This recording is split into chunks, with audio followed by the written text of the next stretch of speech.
पहले की बात है। उज्जैनी नाम के राज्य में राजा विक्रमादित्य राज्य किया करते थे।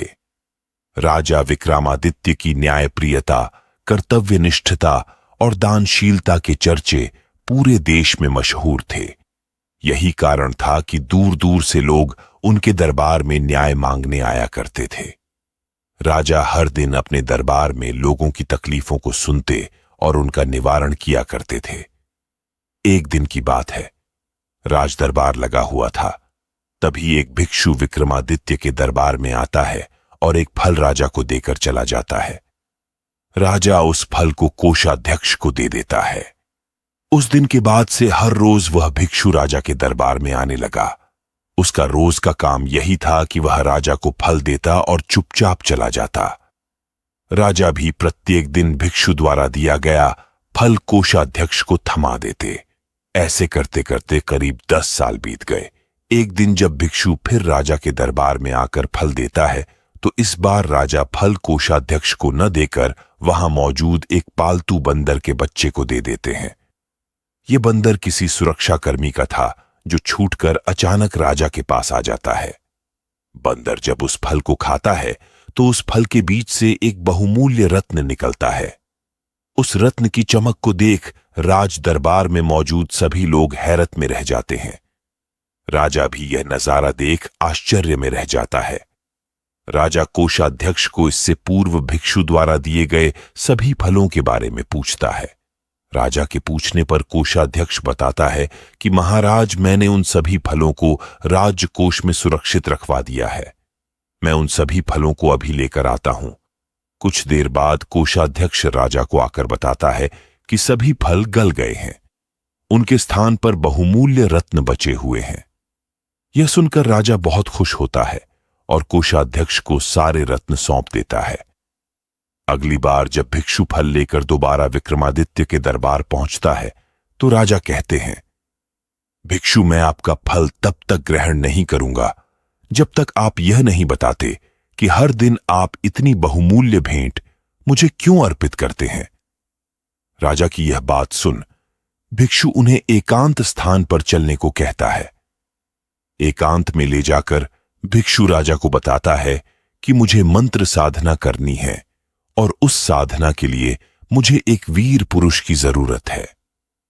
चूंकि मुझे तुमसे वीर दूसरा कोई नहीं मिल सकता, इसलिए यह बहुमूल्य उपहार तुम्हें दे जाता हूं।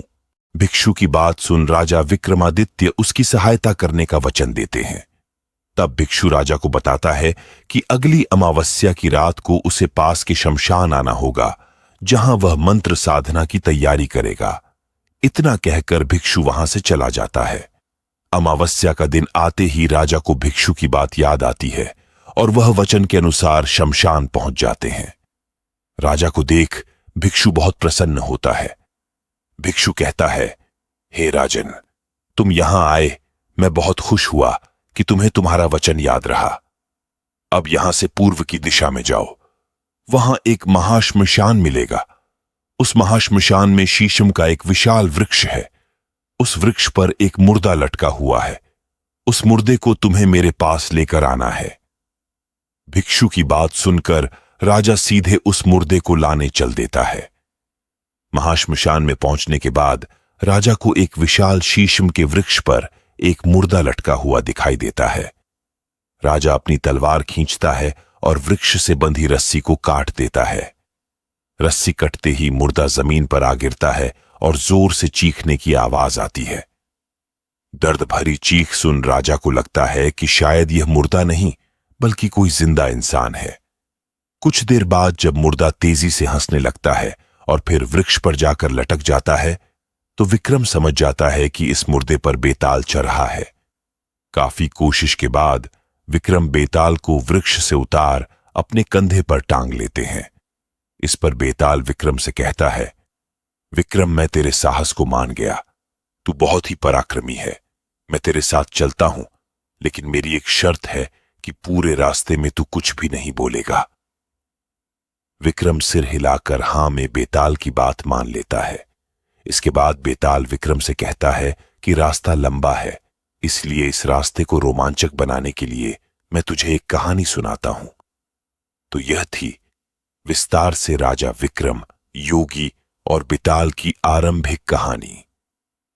यही से शुरू होता है बेताल पच्चीसी की 25 कहानियों का सफर, जो बेताल एक एक करके विक्रम को सुनाता है। कहानी से सीख। एक राजा को हमेशा विक्रमादित्य की तरह साहसी और पराक्रमी होना चाहिए, तभी वह अपनी प्रजा की रक्षा कर सकता है। हम आशा करते हैं कि आपको आज की कहानी पसंद आई होगी। ऐसी ही और कहानियां सुनने के लिए वीडियो को लाइक और शेयर करें और चैनल को सब्सक्राइब करें। मिलते हैं कल की वीडियो में। कड़ी मेहनत के बाद राजा विक्रमादित्य ने एक बार फिर बेताल को पकड़ लिया। वह उसे अपने कंधे पर लाद कर श्मशान की ओर ले चले।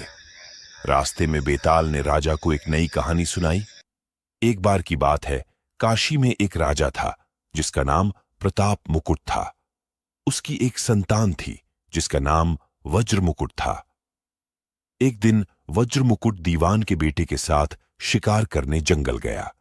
काफी घूमने के बाद उन दोनों को एक तालाब दिखा जिसमें कमल खिले थे और हंस उड़ रहे थे।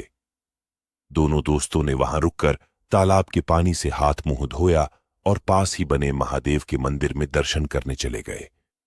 दोनों ने अपने घोड़े मंदिर के बाहर ही बांध दिए। फिर जब दोनों दोस्त दर्शन करके मंदिर से बाहर निकले तो उन्होंने देख कि तालाब में एक राजकुमारी अपनी सहेलियों के साथ स्नान करने आई है।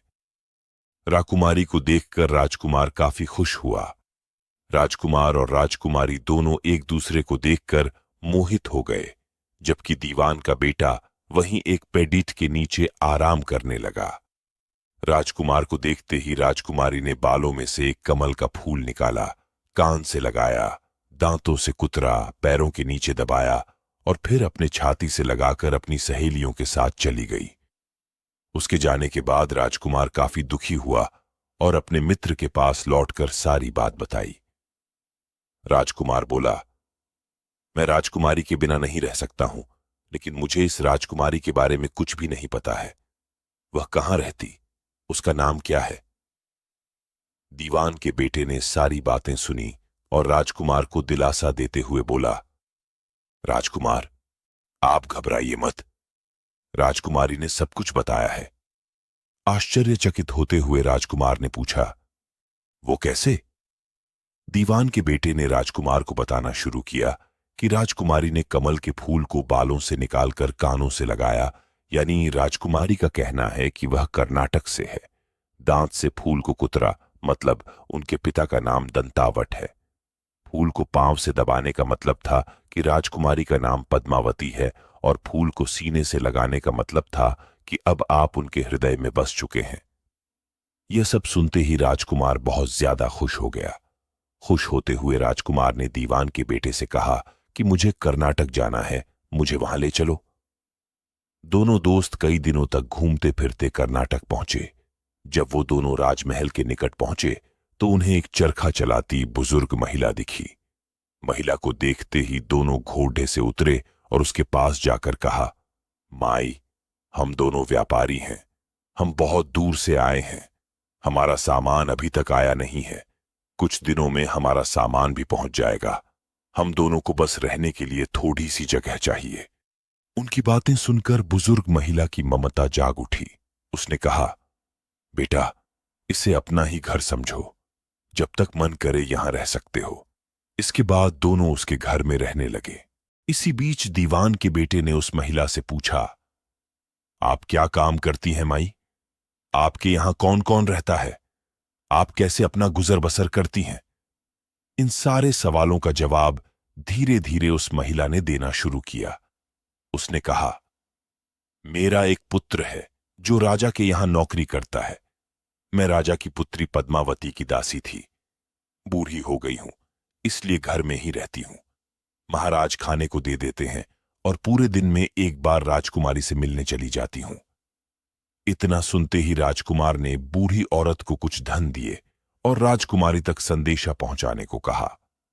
राजकुमार ने उस बूढ़ी महिला को कहा, माई, कल तुम जब राजकुमारी के पास जाओ तो उनसे कहना कि जेठ सुदी पंचमी को तुम्हें नदी के पास जो राजकुमार मिला था वो तुम्हारे राज्य में आ गया है।